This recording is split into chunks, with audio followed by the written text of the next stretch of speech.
If your mind can't conceive it and you can't believe it, if you got the passion, then you can't achieve it. Next slide if you can, next principle there. Dave Ramsey, there we go. He says, you must face and understand financial realities. Now, he says this quote here, I'm not trying to offend you, I'm just reading to Dave Ramsey, so get mad at the screen right there. But he says, financial peace isn't the acquisition of stuff, it's learning to live on less than you make so that you can give back and have money to invest. You can't win until you do this. Just kind of let that sink in for a second. If you read Carnegie's book, if you read Rockefeller's book, they all say that there will be economic downturns, usually 3 in your life, 2 or 3 in an average lifetime. And when it happens, they buy everything. When you're going to foreclosure, Carnegie's buying, because they have a habit of saving. And Dave Ramsey talks about this a little bit, but I'll just give you some tidbits that I got out of the book so you can save yourself the read if you're not into the reading thing. You need to save 20% of all your earnings. I need to save 20% of all earnings. 20%. 20% of your gross, not your net, because the government's going to give you write-offs if you invest in a lot of different vehicles. So 20% of your gross. He also goes on to explain, this is some crazy stuff. The U.S. government, I don't know if you guys know how this works, but the government, when they say, Shelley says, we need a new printer. And I say, well, no, Shelley, we can't get a new printer. This other guy comes in and says, well, I need a new scanner. We say, no, we can't afford the printer or the scanner. And they say, let's make a committee. So the committee, we get together, we eat lunch every day, we talk, we go out to movies, we hang out in Washington. Then we say, you know what, we're going to work together. Let's get the printer and the scanner. Let's do it. Let's do it. We'll come together. Yes, we can. Okay. So we all vote for it. Then what happens is, like, we don't have any money. We don't have any money. So George Bush says, well, just hit the print button, baby. Just hit the print button. Just print the cash.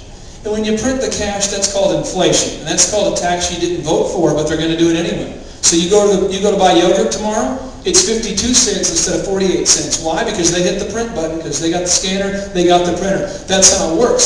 So we have to face the financial reality, is what he's saying. You have to give yourself a 3% increase every year, or you're going backwards. I'm telling you that. Hopefully you'll write that down. Hopefully it resonates for you. You've got to grow your business by 3% a year, or you are going backwards. And if you don't agree with me, here's some fun stats for you. If you put $10,000 in a Folgers can, we'll call it Social Security.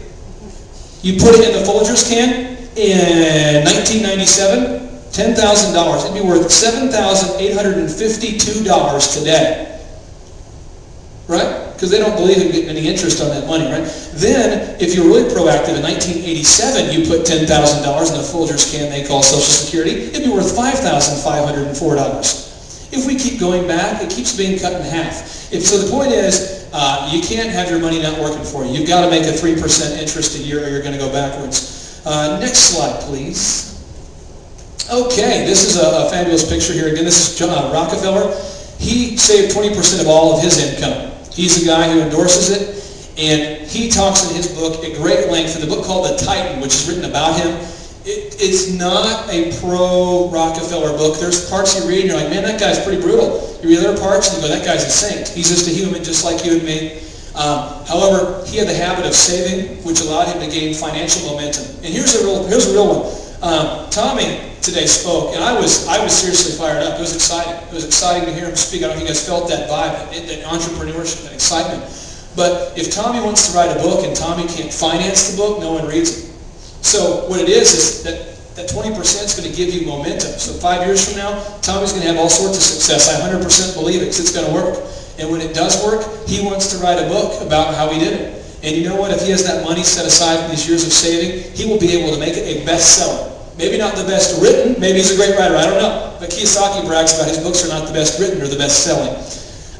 Moving along to the next slide here. The next principle. Henry Ford says, again, if you can conceive it, you can achieve it. And Henry Ford was just a big believer of, I don't know a lot about cars, I don't know a lot about metal, but I'll hire a guy who does, I'll hire this guy who does, we'll get them working together, and those two geniuses will work together to come up with something. Next slide, please. Okay, Napoleon Hill says a goal is a dream with a deadline. A goal is a dream with a deadline. Now this is point 5. What does that mean? It means that most of us, I think we had one lady here. Let me see here. Gotta get this right. It is, let's see, no, here we go. Okay, Glenna works in the tax business. And I'm sure it's kind of seasonal, how people, they need all their taxes done.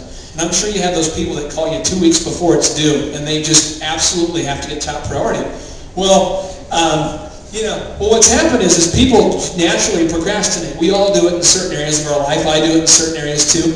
But what happens is, when it comes to our own dreams, we don't even procrastinate. We don't even do it last minute. We don't ever do it. We just don't do it. We're all on our employees. Hey, you better get that report done by Monday, or you've got to get it done by Monday. I love you. I want to encourage you. I believe in you as a person. But you have to get it done. And then they say, well, okay, I'll get it done. And then you have to ride them the entire way. There's certain employees you have to, certain ones that get it done. But when it comes to our own goal, you're like, I would like to lose weight this year. We don't even ride ourselves. We don't even procrastinate. We don't even hit the treadmill the last week of the year to just try to catch up.